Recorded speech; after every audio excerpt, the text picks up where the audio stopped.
Several weeks ago, I watched a Runescape YouTuber unbox some things as part of Runescape's 20th anniversary. Most of it was just random goodies, but there was one thing that caught my eye. It was a map of Gielinor, and from him showing it, even at a distance, I thought there was something weird. This map had a huge continent to the west. It was obviously Zaya, and I thought to myself, that's weird. Why would RuneScape 3 release an artistic rendering of the old-school RuneScape map? Well, I would get my answer when I looked up this map for myself. Sure, it had Zaya, and even had the mysterious southern part of Zaya, known as Varlamore. But it also had places like Ashdale and Daemonheim, which only exist in RuneScape 3. It had everything from both games. Now, initially I didn't think too much of it. I figured this map was created as a kind of celebration of the two games and really didn't represent the canonical versions of either world. But I suspect I might have been wrong, and that this representation of the world of Gielinor actually might be quite canonical, and maybe even the most up-to-date map of the world thus far, showcasing the most recent philosophy towards developing two different games inside of one world. First, we have to go back, maybe around 6 months to a couple years after the release of Old School RuneScape. It had been openly mentioned by developers that during this time they thought the game would not last for very long, and that the player base would slowly fizzle out and leave. That is why the team was so small at the start. The company just didn't think Old School would amount to anything. They saw it as mostly a legacy server that might appease the very old school player base who wanted to revisit the nostalgia of 2005 and 2007.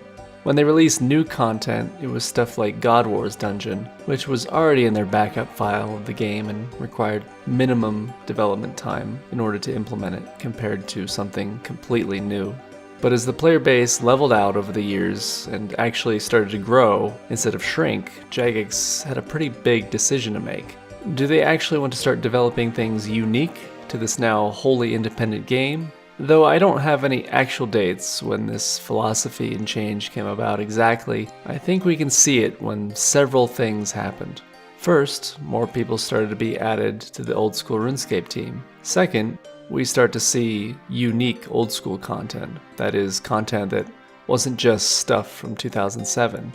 The first really big unique piece of content I can think of was Monkey Madness 2. It concluded a storyline that isn't even present in RuneScape 3, and was wholly different and unique. That was the beginning of when I imagined the devs shifted focus from a legacy game to a kind of alternate RuneScape.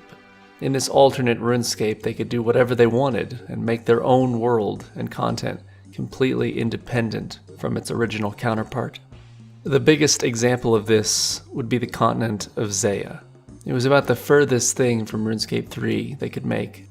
A giant continent that started off very unnaturally square at first. It would have its own unique lore and story, and none of it existed in RuneScape 3. They invented characters like Xeric and the story of the first raid in Old School. Come on, you're not an intellectual. You're a fake and a fraud. It all seemed really dandy. You just have two RuneScapes that diverge more and more from each other as time goes on. No big deal, right? Nobody actually plays both games, and nobody's gonna be bothered to care. Well, I think they changed their philosophy once again. After Chambers of Xeric, a lot of the new content shifted back to existing areas of the world that people wanted to explore further, like the Sanguinesti region and the story of the vampires. We also explored Prifddinas and Fossil Island. Now, once again, I have zero proof of this, but I suspect that Jagex decided that they didn't like the alternate RuneScape concept. If you look at what Zaya looked like on release, it looked kind of, well, hastily thought out in terms of world building, I would say. It was a big square continent that was placed extremely far away from anything else, and it looked quite unnatural, as if the terrain had been built around the cities and towns, which it probably had. So, what was this final decision I think Jagex made about both games and their worlds? I think they decided sometime, rather recently, that it's way easier to use existing characters and lore in RuneScape 3 to tie into the new places we see in Old School than just to wing it with completely new things. Although Zaya did exist already at this point, so now we're going to see them try to integrate this formerly YOLO-style Old School RuneScape content into the unified world of Gielinor. Yes, unified. That might be a controversial concept. Well, allow me to present my new theory about the future of RuneScape in both games, and this new map could support this theory. The theory is that RuneScape and Old School RuneScape are not different realities or timelines. Old School RuneScape is just, well, older than RuneScape 3. Think of it like this. RuneScape 3 is the year 2021, and Old School RuneScape is 2005. Time in the game obviously doesn't flow at the same pace as the real world in either game, but in Old School RuneScape, it's just much slower. Maybe even frozen in some ways. And the adventurers in RuneScape 3 are people that exist today in the world where time flows at a relatively even pace. But Old School RuneScape adventurers are a different group of people that existed a couple decades prior, exploring different places of the world and engaging with different things. This would explain why Zaya and Daemonheim exist on this map. It's one world. It's the world of Gielinor. It's just that the events of while Guthix sleeps, the quest that arguably sets the events in motion, that leads to the gods returning to Gielinor and the dawn of the Sixth Age, just hasn't happened yet. Remember that phrase, if a tree topples in the woods and nobody's around to hear it, does it make a sound? Well, just because there are places that we can't go to visit in Old School RuneScape doesn't mean that they don't exist in that world.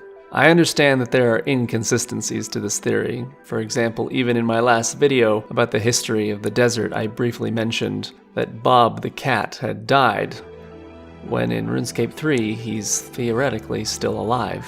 I suspect that it's just that, an inconsistency from before they had changed their philosophy regarding the two worlds. I should mention that all of this doesn't mean that all of a sudden Old School RuneScape is going to enter the Sixth Age and EOC is going to be introduced or anything like that.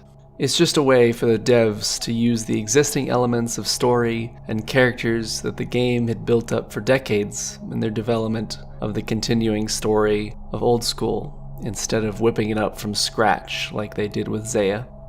And just recently, a new piece of connective tissue between the Old School original content and existing RuneScape content was introduced in the new free-to-play quest that takes place in the old Imkando dwarf ruins of Casmodal. Now that Zaya exists, they gotta bring it into the fold somehow, and they're doing that by attempting to connect the Imkando dwarves with the house Lovikenge on Zaya. It's pretty cool, I guess.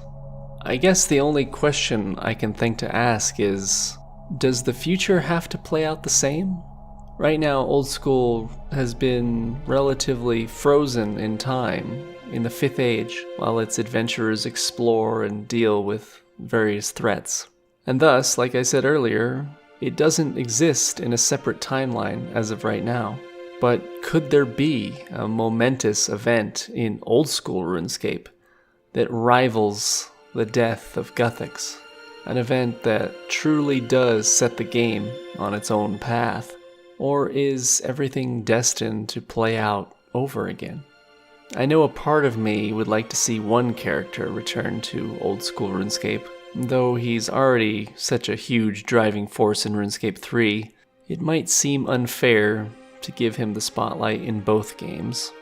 Then again, in the southern reaches of the kingdom of Varlamore on Zaya, there is a city that holds the name Civitas Ille Fortis, the mighty city in Latin. And after my adventures in RuneScape 3, I now know what god is inspired by the ancient Roman culture.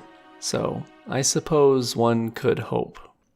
Anyways, I hope you enjoyed this ramble. Like this video if you liked it, and if you didn't, downvote the shit out of it. And write in the comments what landmark event you would like to see happen that would introduce Old School to the Sixth Age. Or would you prefer it to stay in the 5th age? Or would you rather it happen exactly as it happens in RuneScape 3? Tell me down below. Anyways, I'll talk to you all later. Bye-bye.